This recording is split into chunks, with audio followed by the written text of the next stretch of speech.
તો આ તરફ રાજકોટથી સમાચાર, જ્યાં રાજકોટના ઉપલેટાના યાદવ રોડ પરથી બેફામ ચાલતા ઓવરલોડ વાહન ચાલકોની દાદાગીરી સામે મહિલાઓએ રસ્તા પર ચક્કાજામ કર્યો છે। મહત્વનું છે કે યાદવ રોડ પરથી દિવસ રાત ચાલતા ઓવરલોડ ખનીજના ડમ્પરના કારણે સર્જાતા અકસ્માત અને સમસ્યાને લઈને મહિલાઓમાં ભારે રોષ જોવા મળ્યો।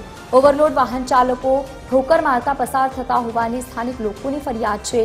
રસ્તો ચક્કાજામ કરવામાં આવ્યો હોવાની માહિતી નગરપાલિકા પ્રમુખને કરવામાં આવતા અને ફરિયાદ કરતા પ્રમુખ દોડી આવ્યા હતા। ઉપલેટા નગરપાલિકાના પ્રમુખ વર્ષાબેન ગજેરા ઘટના સ્થળ પર આવી પહોંચ્યા અને સાથે જ સંબંધિત તંત્રને પણ કાર્યવાહી કરવા માટે સૂચના આપી છે।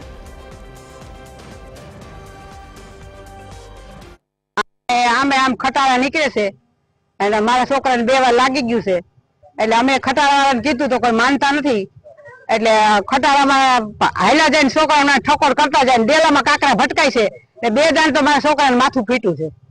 તો અમે પાણા મૂક્યા છે, અમે વર્ષાબેનને ફોન કર્યો છે, તો વર્ષાબેન અત્યારે જોવા આવ્યા છે, એટલે તમે કયો એમ અમે આ નિર્ણય કઈ લઈ આનો।